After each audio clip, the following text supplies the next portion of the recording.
want to seem salesy. But the trouble is, if you're not pushing, sometimes they forget all about you.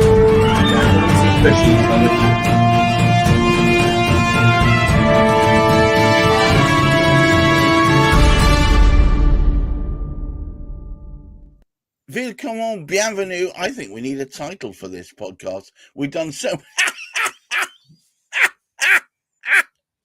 That's funny. As David appears from the mist. Yes. Welcome once again. That's David Chernick and Gareth Wax of the Many Purple Hats. And we're talking about modern sales. And do you know what? I'm really pleased to see that people are starting to interact with us properly about this. Through an interaction that happened last week, David got, through a chat, a message from a certain Joe Davis. And Joe, if you're out there, thanks for this, about striking the balance between persistence and pushiness. You know, some salesmen might say, well, there's no such thing, is there? You just keep going until you get there. But there is definitely a point where you can cross that line, eh, David? Yeah. I mean, the thing is that it's a spectrum, right? Obviously, because it's a balance. So the spectrum. Goodness knows I'm on a spectrum. Can we keep going? So at one end of the spectrum is being so concerned about being pushy that you just don't do things like following up. And on the other side is that, you're just like on the case so much that the person you're trying to get hold of just ignores you, blocks you, and they're done with you. And they talk about you behind your back. I've got this pushy salesman. But there is a balance, isn't there? And actually, just in the green room before we came on, one of the things that you said, I've got it written down here. Oh dear. Is naturally unbalanced, which is really key here. I have the paperwork to prove it. In sales, we are operating at a moment of truth. It's important for people to know this. We talk quite a lot about the sales funnel, and towards the top of the funnel, which is where your leads come in and the conversations start and the interaction, there's a lot of work that might be happening. You might be sending information to people. You might be asking them, pertinent questions about their issues. You'll be having conversations with them about solutions and problems and all of this. You might have sent quotes and documents, and they might have looked at your website. You've written blogs to, coax them into a particular conversation. But at some point, it comes to that moment of truth down in the bottom of the funnel where I live. The rectum end. David Chernick. Go on. Yes, carry on. Yeah. So, and that part of the conversation is fraught, right? There's so much going on, all of the history, preconceived ideas, things that they might have said that you might have said, but it comes down to that one moment of truth where we're asking them, well, are we going to do this or what? And in that moment, all of that previous history comes together, and it's an imperfect moment. Yeah, it's fraught because, it puts people in a position where they have to either put their money where their mouth is or come up with an objection. And so there isn't a precise science on where exactly that line in that spectrum falls between being pushy and being persistent, because we're all trying to be pushy. We're all trying to be persistent, and we all want to get a decision out of people. And buyers, by the way, also, if they're proper buyers, if they've been qualified, also want to come bring it to a head. Because they want to make their plans for the next move, and if you're stuck at a point of indecision, often that stops you from moving forward. Correct. So now there is a couple of pointers which will really help people decide on where that line for them should fall. One is, and I'm going to give a couple of examples for these as well. But one of them is that until somebody is a client, you really have no commitment to each other, no real commitment. There's a commitment of relationship, sure, but relationships can be repaired as much as they can be destroyed. But at the point where you're signing contracts and you are becoming a client, then you have a proper crystallized, structured relationship. Right. Okay, and getting to that point requires you to ask them out. Yeah. And if they don't reply, you want an answer to it. And my good friend Adam Batu, the master of funnels, we do work together, and honestly, he's great at funnels. So The funnel master. The funnel master. Look, I love the funnel, man. He would say to carry on going until either they answer, or they block you, or they put it off. They ask you if we can put it off. Yeah. So hang on, one of those options is expressly negative, which is that they block you. Yeah, well, look, closing is a closed question. Yes or no. Yeah, absolutely. It's only right? So that is what closing is. Yeah, binary. You need to be prepared to face up to that. When you understand that it's yes or no, then it will help you a lot. So that's the Adam Batu school. He actually uses that with email marketing.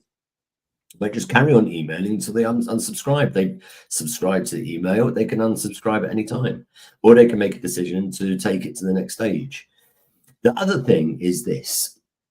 There is a sales process, and this is the culmination or part of the culmination of the sales process, the close. And in that sales process, in fact, the second part of that sales process is understanding from the person you're selling to what their problems are and what their goals are. Yeah, it's the second part.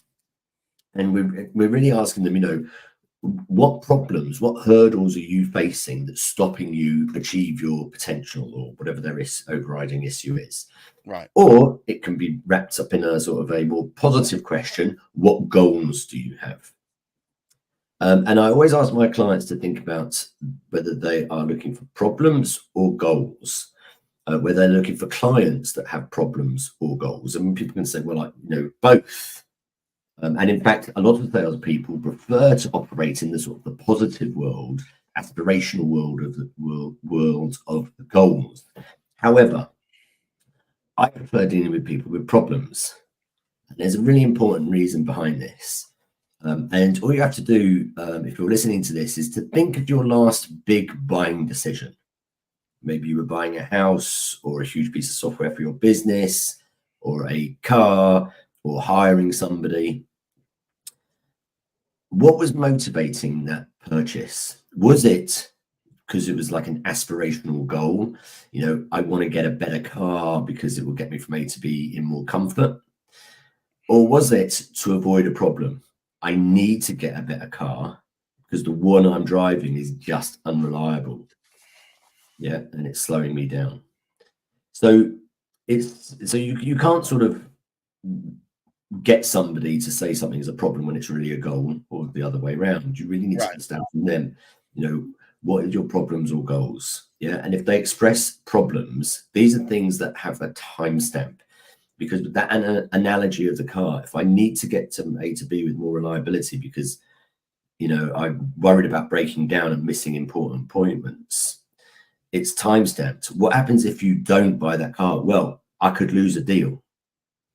I could miss an important appointment. I could find myself stranded and, that kind of thing.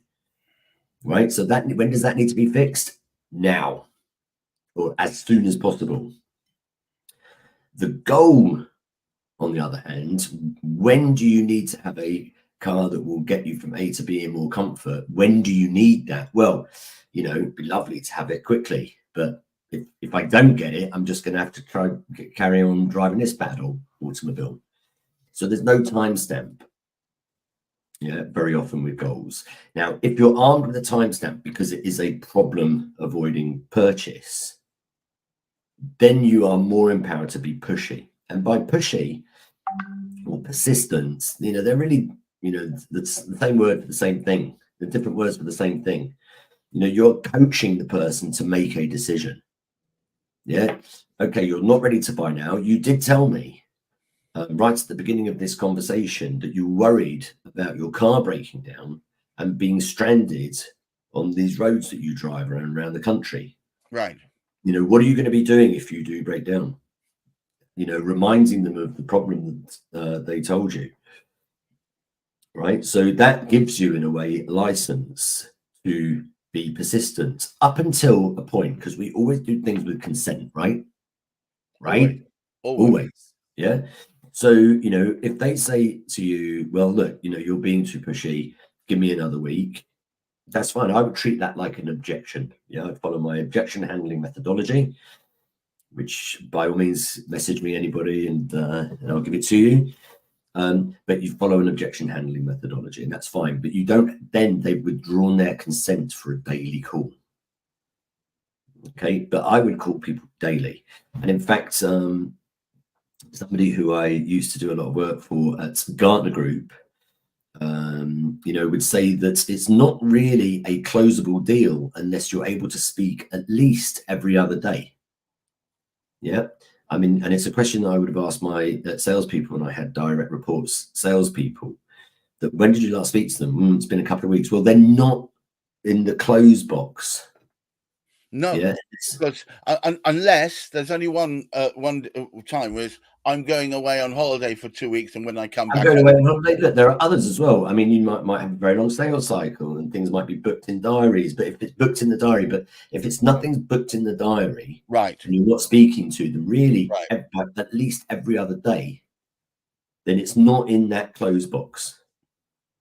Right. I was speaking to my wife because she works in a completely different field, and she luckily for her, and she met a whole bunch of people who also shown some level of interest in her hypnotherapy.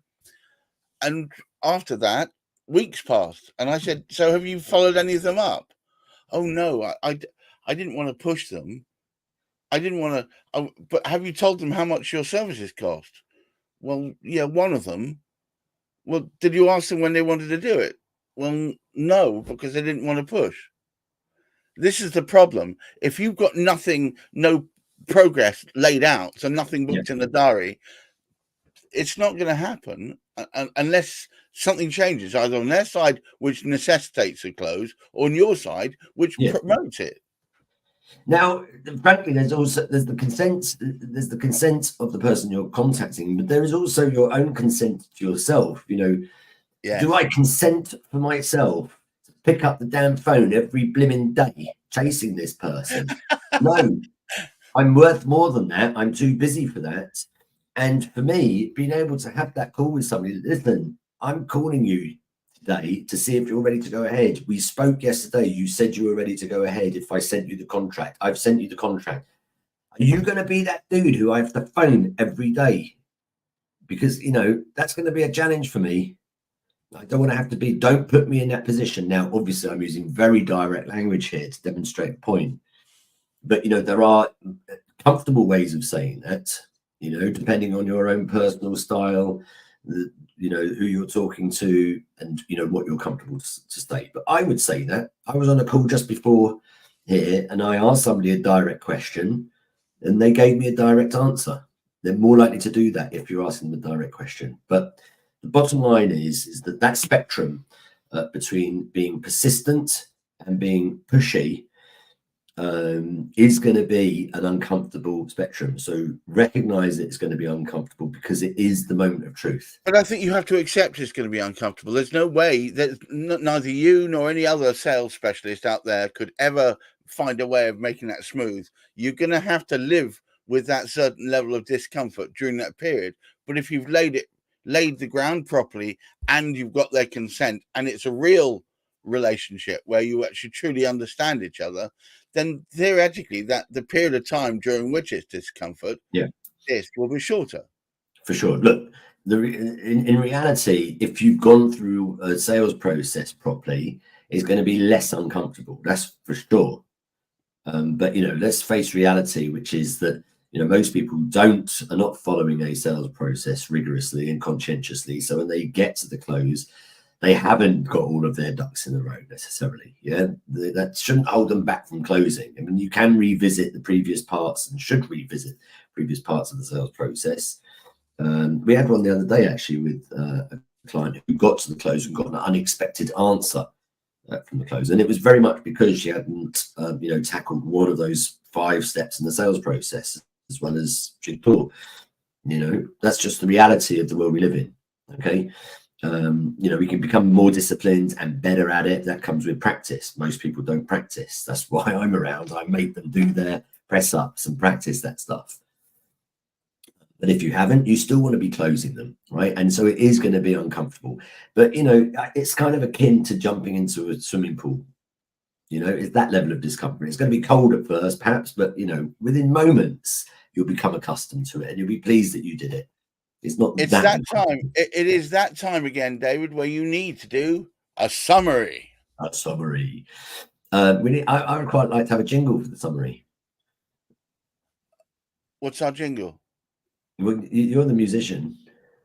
Oh, you want to come up with one? That'd be cool. Anyway, so the summary